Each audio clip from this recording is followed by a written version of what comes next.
Good morning dear student, welcome to the way of solution number 1 study channel West Bengal. তো আমি তোমাদের Dalton sir. তোমরা এখন পাচ্ছ সায়েন্স স্পেশাল ক্লাস। তো সায়েন্স থেকে একটা ক্লাস, সম্পূর্ণ ক্লাসটি সায়েন্সের উপরে নেওয়া হবে। প্রত্যেকে যারা কানেক্ট আছো অবশ্যই তোমরা দেখে রাখো আমাদের যে ক্লাস রুটিন আছে, সকাল 8:30 থেকে আমার ক্লাস তোমরা পাচ্ছ দ্য ওয়ে অফ সলিউশনে। পাশাপাশি অন্যান্য কখন কোন ক্লাস হয় তোমরা একটু দেখে রাখো। সমস্ত ক্লাসের নোটিফিকেশন বা লিঙ্ক তোমরা আমাদের ভেরিফাইড টেলিগ্রাম গ্রুপে পাচ্ছ দ্য ওয়ে অফ সলিউশনে, এবং পেড কোর্স আমরা করাচ্ছি TWS একাডেমি অ্যাপে। প্রত্যেকে তোমরা ডাউনলোড করতে পারবে প্লে স্টোর থেকে। তো আমাদের যে সমস্ত ক্লাস বা ব্যাচ চলছে, WBP এবং PSC ক্লার্কশিপের জন্য একটা ব্যাচ লঞ্চ হয়েছে, ব্যাচ নাম্বার 2, এবং অন্যান্য যে ব্যাচগুলো আছে foundation 3.0, SSC foundation, rail, WB TET, primary পরীক্ষার সমস্ত ধরনের প্রস্তুতি কিন্তু দেওয়া হচ্ছে, দেখে নাও। তো চলো আজকের আমরা MCQ প্র্যাকটিস আলোচনা করব সায়েন্স থেকে। তো যারা কানেক্ট হয়েছে অবশ্যই সেশনটি লাইক করো, শেয়ার করো এবং শেষ পর্যন্ত কানেক্ট থাকো। কার কত স্কোর হচ্ছে শেষে গিয়ে কিন্তু বলতে হবে। তো প্রথম প্রশ্ন, সহজ প্রশ্ন, ফুল ফোটাতে কোন হরমোন সাহায্য করে? কাইনেন, ইথিলিন, ফ্লোরিজেন, অক্সিন। এই যে হরমোনের নামগুলো রয়েছে, উত্তর কি হবে? উত্তর হবে ফ্লোরিজেন। এই হরমোনটি উদ্ভিদের ফুল ফোটাতে সাহায্য করে। অক্সিন হরমোন তোমরা জানো যে বীজহীন ফল উৎপাদনে সাহায্য করে।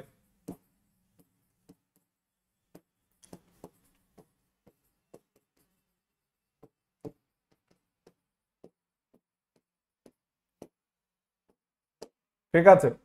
ইথিলিন ফল পাকাতে সাহায্য করে।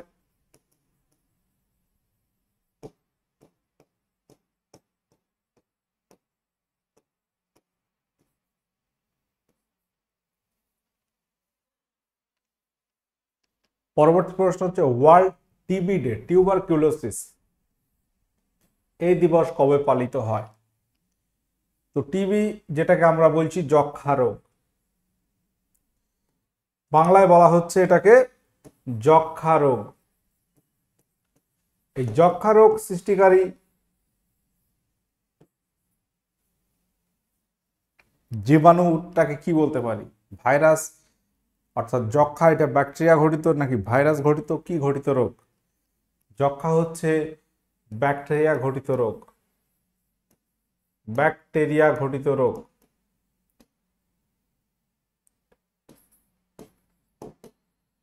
ঘটিত একটা রোগ, এবং ওয়ার্ল্ড টিবি ডে অর্থাৎ যক্ষ্মা দিবস 24শে মার্চ এদিন পালন করা হয়। 22শে এপ্রিল আর্থ ডে পালন করা হয়। আচ্ছা, পরবর্তী প্রশ্ন, চোখের যে সমস্যায় দূরের বস্তুকে ঝাপসা দেখা যায় কিন্তু নিকট দৃষ্টি ঠিক থাকে তাকে কি বলে? চোখের যে সমস্যায় দূরের বস্তুকে ঝাপসা দেখা যায় এবং নিকট বস্তু সেটাকে ঠিকঠাক দেখতে পাচ্ছে, সেই সমস্যাটাকে কি বলা হয়? Myopia, cataract, hypermetropia, presbyopia. তো চোখের এই সমস্যাটাকে বলা হয় মায়োপিয়া, মায়োপিয়া বলা হয়। এর বাংলা বলা হচ্ছে স্বল্প দৃষ্টি, মানে স্বল্প দৃষ্টি ঠিক আছে, দূরের দৃষ্টি ঝাপসা আছে। তো মায়োপিয়া রোগ এই চিকিৎসায় কোন দর্পণ ব্যবহার করা হয়? মায়োপিয়া রোগের চিকিৎসায় কোন ধরনের লেন্স ব্যবহার করা হয়? দর্পণ না, এখানে যে লেন্স ব্যবহার করা হয় এটা হচ্ছে অবতল লেন্স, অবতল লেন্স ব্যবহার করা হয় সংশোধনে, কনকেভ। হাইপারমেট্রোপিয়া যেখানে দূরের বস্তুকে ঠিক দেখে, কাছের বস্তু ঝাপসা দেখে, কাছের বস্তু ঝাপসা দেখে,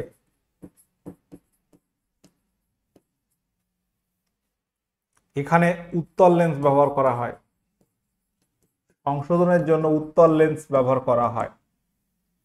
ক্যাটারাক্ট মানে বলে চোখে ছানি পড়াকে বলা হচ্ছে ক্যাটারাক্ট। প্রেস বায়োপিয়া যেখানে দূর এবং কাছে দুটো দৃষ্টিতেই অসুবিধা হয়, সেটাকে বলা হয় ফেস বায়োপিয়া। সেখানে অবতল এবং উত্তল উভয় লেন্স ব্যবহার করা হয় একটা চশমায়। বলো 10% ল এর প্রবক্তা হলেন কে? বাস্তুতন্ত্রে 10% ল রয়েছে, যেটা হচ্ছে শক্তি প্রবাহ। শক্তি প্রবাহ সংক্রান্ত একটা ল, 10% ল। অর্থাৎ উৎপাদক যে সালোক সংশ্লেষ প্রক্রিয়ায় খাদ্য উৎপন্ন করছে এবং সেখান থেকে যে শক্তি সঞ্চয় করছে, সেই খাদ্য উৎপাদককে যারা ভক্ষণ করছে, প্রথম শ্রেণীর খাদক, তো সেই উৎপাদক থেকে তারা বলা হচ্ছে 10% শক্তি অর্জন করছে। তার পরবর্তী খাদক তার থেকে 10%, এইভাবে একের পর এক প্রবাহ হচ্ছে শক্তির, সেটাকে 10% ল বলা হয়। এবং বিজ্ঞানী লিন্ডম্যান এই ধারণা প্রথম দিয়েছিলেন বা এই লয়ের প্রবক্তা। কোন প্রাণীটি নিজেদের খাদ্য তৈরি করতে পারে? অর্থাৎ সালোক সংশ্লেষে সক্ষম প্রাণী কোনটি হবে? সালোক সংশ্লেষে সক্ষম প্রাণী কোনটি হবে?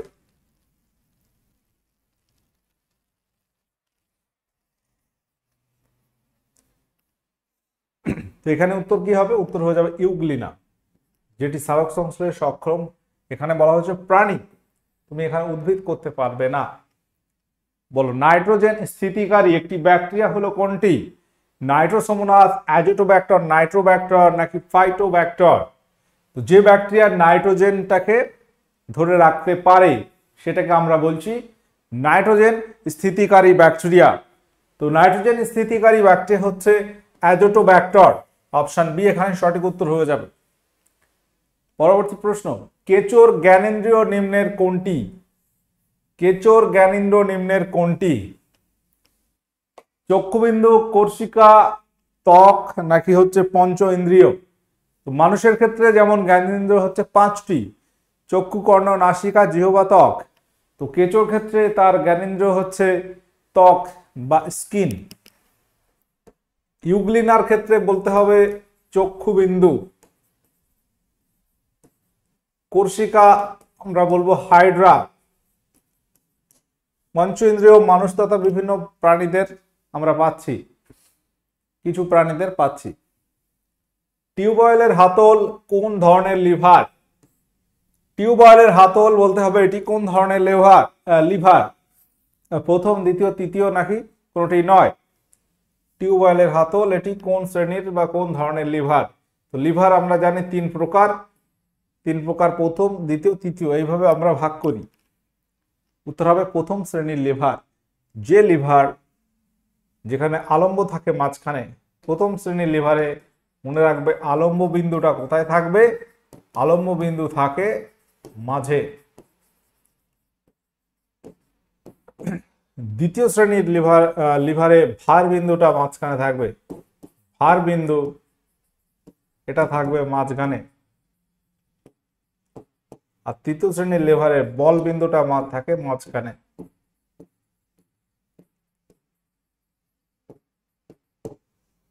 তো প্রথম শ্রেণীর লিভার এর এক্সাম্পল আর কি হতে পারে? তুলা যন্ত্র হতে পারে, অর্থাৎ দাড়ি পাল্লা হতে পারে, মাঝখানে আলম্ব থাকে। বলতে পারো ঢেকি হতে পারে, আলম্ব মাঝখানে থাকে। কাঁচি হতে পারে। এগুলো প্রথম শ্রেণীর লিভারের মধ্যে পড়ছে। আচ্ছা, পরবর্তী প্রশ্ন, গ্রহগুলির প্রদক্ষিণ সংক্রান্ত সূত্রগুলি প্রণয়ন করেন কে? গ্রহের প্রদক্ষিণ সংক্রান্ত সূত্র, এই সূত্র কে আবিষ্কার করেছেন? বিজ্ঞানী কেপলার, কোপারনিকাস, নিউটন নাকি গ্যালিলিও? 9 নম্বর কোশ্চেন, সঠিক উত্তর কি হবে এখানে? উত্তর হয়ে যাবে এখানে বিজ্ঞানী কেপলার, অপশন এ। সৌরজগৎ আবিষ্কার করেছেন বা সৌরজগৎ সম্পর্কে ধারণা দিয়েছেন বিজ্ঞানী কোপারনিকাস। নিউটন, তার তো অনেক সূত্র রয়েছে, মহাকর্ষ সূত্র রয়েছে। আচ্ছা, তাপীয় যুগ্মের শক্তি রূপান্তরটা কেমন হয়? তাপীয় যুগ্ম, তো এখানে তাপ থেকে আলোক শক্তি রূপান্তরিত হয়, যান্ত্রিক শক্তি থেকে তাপে, তাপ থেকে তড়িতে, নাকি রাসায়নিক শক্তি থেকে তাপ শক্তি? মানে এখানে শক্তি রূপান্তরটা কেমন হয়? বলতে হবে। তাপীয় যুগ্ম শক্তি রূপান্তরে দেখা যাচ্ছে তাপ থেকে তড়িৎ শক্তি রূপান্তরিত হচ্ছে, কনভার্ট হচ্ছে, তাপ থেকে তড়িতে কনভার্ট করা হয়। আচ্ছা বলো, 5 কেজি ভরের বস্তুর উপর 30 নিউটন বল ক্রিয়া করলে উৎপন্ন ত্বরণের মান কত হবে? উৎপন্ন ত্বরণের মান কত হবে? আমরা জানি P = mF। এখানে তোমাকে P বলেছে 30 নিউটন, M বলেছে 5 কেজি, F কত হবে? F বলা হচ্ছে F = 30/5 মানে হচ্ছে 6। এখন এখানে সবগুলো 6 আছে, সবগুলো 6 আছে এবং এককটা তোমাকে খেয়াল করতে হবে, সব এককগুলো আলাদা আলাদা বলা হয়েছে। আচ্ছা এখানে ভর কত বলছে? এম বলা হয়েছে 5 কেজি, মানে এটা কিসে আছে? এসআই এককে রয়েছে। বলটা কিসে রয়েছে? পি বলা হচ্ছে 30 নিউটন, নিউটন মানে এটাও এসআই এককে দেওয়া হয়েছে। তাহলে এটা ত্বরণের একক কি? ত্বরণের একক হচ্ছে মিটার পার সেকেন্ড স্কোয়ার। তো হবে 6 metre per second square, option D, metre per second square ত্বরণের একক তোমাকে চিনতে হবে। বলো ঘর্ষণ বল কোন দিকে ক্রিয়া করে? ঘর্ষণ বল এটি কোন দিকে ক্রিয়া করে? বস্তুর গতির অভিমুখে, বিপরীতে, যে কোনো দিকে করতে পারে নাকি কোনোটি নয়? ফ্রিকশনাল ফোর্স এটা কি? ধরো এই আমার হাতের তালু, এখানে এই পেনটা নিয়ে যেতে চাইছি চেপে, তাহলে এখানে হাতের তালুতে একটা বাধা বল কাজ করছে, ঠিক আছে? বা হাতের তালু না হয়ে তুমি হাঁটছো, তো যদি মেঝেতে জল পড়ে তুমি স্লিপ খেয়ে পড়ে যেতে পারো, তাহলে ওই ঘটনাটা কি? বা তুমি জল যদি না থাকে হাঁটতে পারছো, এই জল আছে সেই স্লিপ খাওয়ার ভয় আছে। অর্থাৎ ঘর্ষণ বল একটা বল যেটা বস্তুর গতির বিপরীতে কাজ করে। তুমি যেদিকে হাঁটছো, যেদিকে গতি হচ্ছে, সরণ যেদিকে হবে, সরণ যেদিকে হবে তার বিপরীতে থাকবে ঘর্ষণ বল, বিপরীত দিকে কাজ করবে। ওকে, অর্থাৎ এই ঘর্ষণ বল একটা বাধা বল যেটা বস্তুর বিপরীতে ক্রিয়া করে, এবং এই ঘর্ষণ বল না থাকলে আমরা হাঁটতে পারতাম না বা রাস্তায় চলতেও পারতাম না। ধরো তুমি একটা বাইক নিয়ে যাচ্ছ, তো বাইকের টায়ারটা যদি দেখো সেখানে কিন্তু অমসৃণ করা হয়, ঠিক আছে? বিভিন্ন খাত খাত করে কাটা হয় যাতে ঘর্ষণ বলটা ঠিকঠাক পায়। যদি একদম হয় না, বেশ কিছু দিন পর পর টায়ার চেঞ্জ করতে হয়, অর্থাৎ যদি টায়ারটা একদম মসৃণ হয়ে যায় সেক্ষেত্রে স্লিপ খেতে পারে। এই ব্যাপারটা হচ্ছে এটাই, ঘর্ষণ হচ্ছে বাধা বল, এটা বস্তুর গতির বিপরীতে অবশ্যই কাজ করবে। আচ্ছা, চাপ বৃদ্ধি করলে জলের স্ফুটনাঙ্কটা কি হয়? বৃদ্ধি পায়, হ্রাস পায়, একই থাকে, নাকি প্রথমে হ্রাস পায় পরে বৃদ্ধি পায়? জলের স্ফুটনাঙ্ক বলতে কি বোঝাচ্ছে? জলের স্ফুটনাঙ্ক কত নরমাল? জলের স্ফুটনাঙ্ক কত? স্ফুটনাঙ্ক হচ্ছে, অর্থাৎ জল ফুটে কখন বাষ্প হয় 100 ডিগ্রি সেন্টিগ্রেড, এটা হচ্ছে জলের স্ফুটনাঙ্ক নরমালি। এবার যদি চাপ বাড়ানো হয় তাহলে জলের স্ফুটনাঙ্ক বাড়বে। যেমন প্রেসার কুকারে বলা হচ্ছে 120 ডিগ্রি সেন্টিগ্রেড উষ্ণতায় জল ফুটতে থাকে। বা চাপ যদি কমাও পাহাড়ি অঞ্চলে, সে স্ফুটনাঙ্ক কিন্তু কমে যাবে। বরফে নুন মেশালে বরফের গলনাঙ্কটা কি হয়? আচ্ছা, বরফের গলনাঙ্ক কত নরমাল? বরফের গলনাঙ্ক বলতে কি বোঝায়? বরফের গলনাঙ্ক অর্থাৎ বরফ গলে যখন জল হয়ে যাবে, এটা নরমাল 0 ডিগ্রি সেন্টিগ্রেড। এই বরফের সঙ্গে যদি লবণ মেশানো হয় সেক্ষেত্রে এটা হয়ে যায় আরো উষ্ণতা অনেক কমে যায়, মানে বরফের গলনাঙ্ক তখন অনেক কমে যাবে, হ্রাস পায়। তো বরফের সঙ্গে লবণ মিশিয়ে বিভিন্ন হিম মিশ্র তৈরি করা হয় যেখানে উষ্ণতাটা -23 ডিগ্রি সেন্টিগ্রেড হতে পারে। ভেঞ্চুরিমিটারে নিম্নের কার সূত্র প্রযোজ্য? ভেঞ্চুরিমিটারে নিম্নের কার সূত্র প্রযোজ্য? Archimedes, Bernoulli, Jurin, Stokes?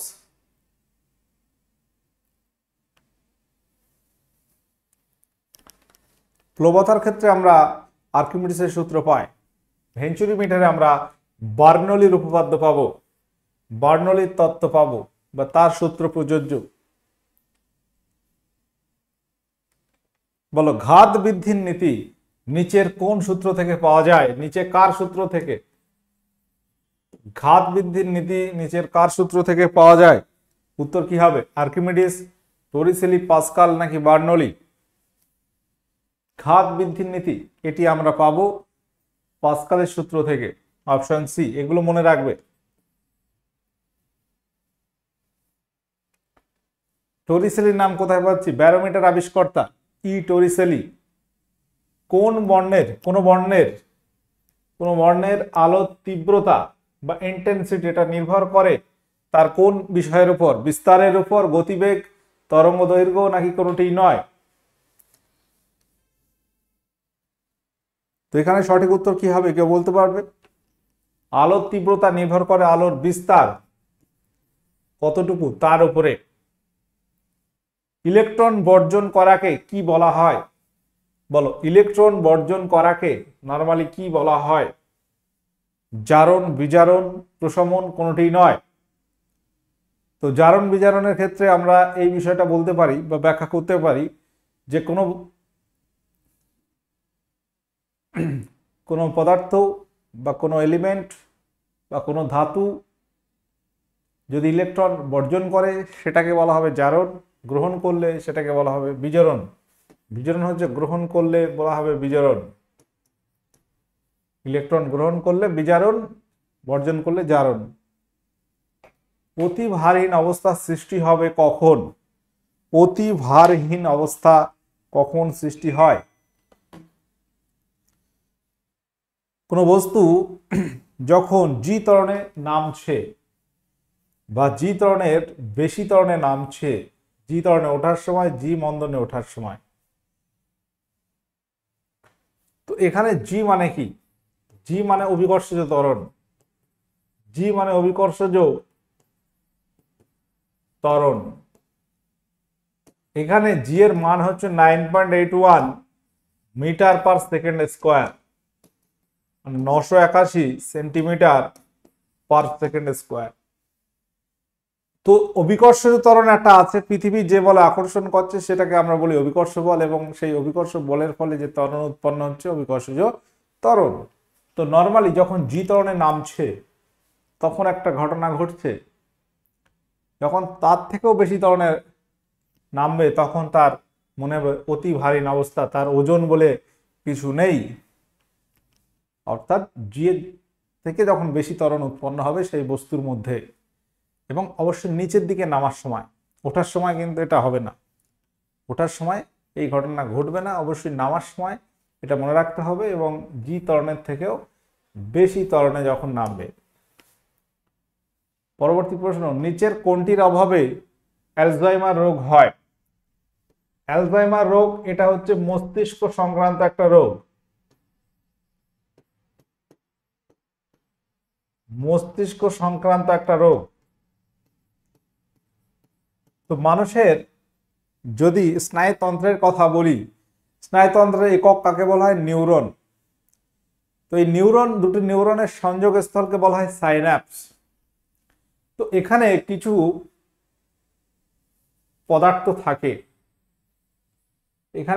পদার্থ থাকে, যেগুলোকে বলা হয় নিউরোট্রান্সমিটার। তার কাজ কি? একটা নিউরন থেকে আরেকটা নিউরনে সংযোগ রক্ষা করা, এবং যে সিগন্যালগুলো আসছে, যে তোমার সিগন্যালগুলো প্রেরণ করা। ঠিক আছে? অর্থাৎ সাইন্যাপসের মধ্যে এই জায়গাগুলো আমরা পাবো, যে dopamine, acetylcholine, glutamic acid, এই ধরনের কিছু রয়েছে যেগুলোকে বলা হয় নিউরোট্রান্সমিটার, যেগুলো হচ্ছে বিভিন্ন সাড়া প্রদান করে বা সাড়াটা বহন করে। তো এই অ্যাসিটাইল কোলিন যদি না থাকে, এর অভাবে অ্যালজাইমার রোগ হয়। ঠিক আছে? অ্যালজাইমার রোগ হয়। বর্তমানে যে সমস্ত ব্যাচ আমাদের অ্যাপে তোমরা পাচ্ছ, এই সমস্ত ব্যাচ পাচ্ছ SSC rail, PSC WBP, West Bengal TET foundation batch, combo batch, SSC রেলের ফাউন্ডেশন, টেট ব্যাচ। তো যদি কেউ প্রয়োজন হয় অবশ্যই অ্যাপ ডাউনলোড করো, সেখানে গিয়ে পেড কোর্সের মধ্যে এগুলো পেয়ে যাবে। আচ্ছা, এবার একটা সহজ প্রশ্ন আছে যে থার্মোমিটার ইজ টু তাপমাত্রা, ব্যারোমিটারের সঙ্গে কি হবে? থার্মোমিটার সাহায্যে আমরা তাপমাত্রা পরিমাপ করি, ব্যারোমিটারের সাহায্যে আমরা বায়ুর চাপ পরিমাপ করি। উচ্চতা পরিমাপ যন্ত্র হচ্ছে অল্টিমিটার, ভূমিকম্প হচ্ছে রিক্টার স্কেল বা সিসমোগ্রাফ বলতে পারি।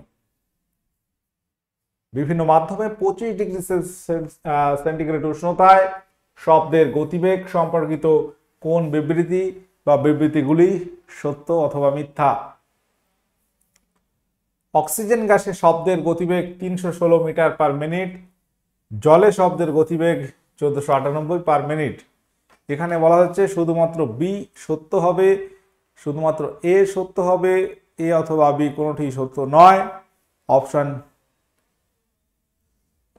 4 নম্বর অপশনে বলছে এ বি উভয় সত্য।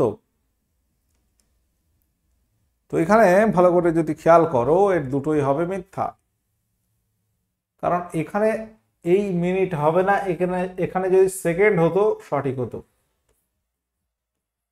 এখানে যদি সেকেন্ড হতো সঠিক হতো। ঠিক আছে, 316 মিটার পার সেকেন্ড যদি বলতো, বা জলে হচ্ছে 1498 মিটার পার সেকেন্ড বলতো, তাহলে এটা সঠিক হতো। ক্যালসিয়াম কার্বনেটকে উত্তপ্ত করলে বিক্রিয়াজাত পদার্থ হিসেবে কি উৎপন্ন হয়? ক্যালসিয়াম কার্বনেট CaCO3, এটাকে যদি উত্তপ্ত করা হয় তাহলে কি উৎপন্ন হবে? চুনা পাথর, পোড়া চুন, কলিচুন, মার্বেল।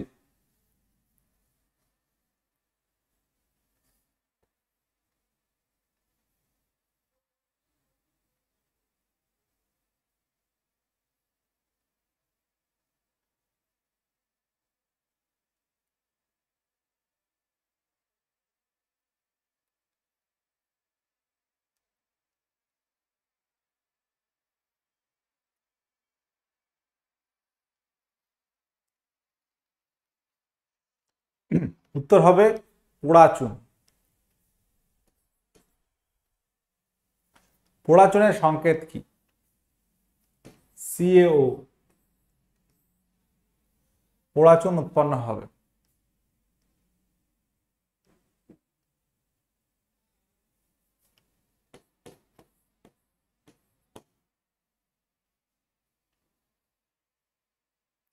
কার্বন ডাই অক্সাইড এবং পোড়া চুন উৎপন্ন হবে। ওকে, আচ্ছা, কলিচুনের সংকেত কি? কলিচুন মানে হচ্ছে ক্যালসিয়াম হাইড্রোক্সাইড, CaOH2,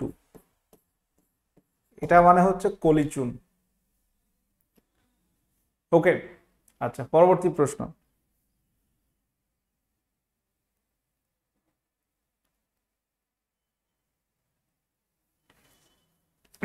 ওজোন স্তরের পুরুত্ব বাড়ানোর জন্য নিম্নলিখিতগুলির মধ্যে কোনটি সবচেয়ে ভালো ক্রিয়া?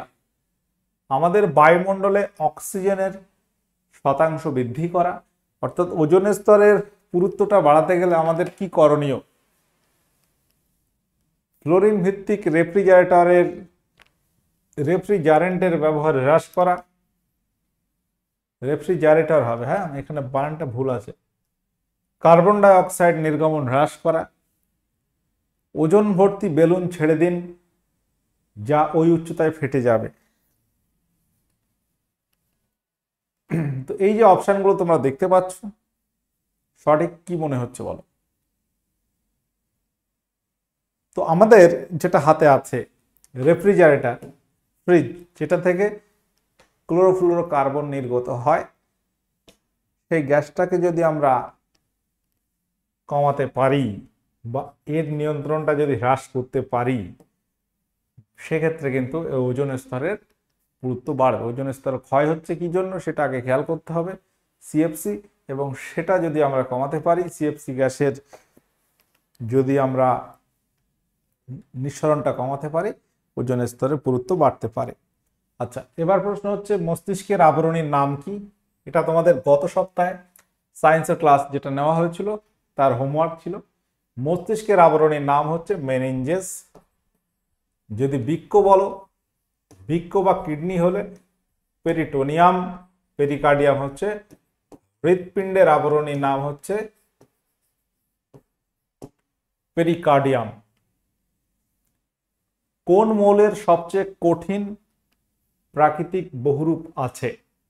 এটা আজকের ক্লাসে তোমাদের হোমওয়ার্ক থাকলো।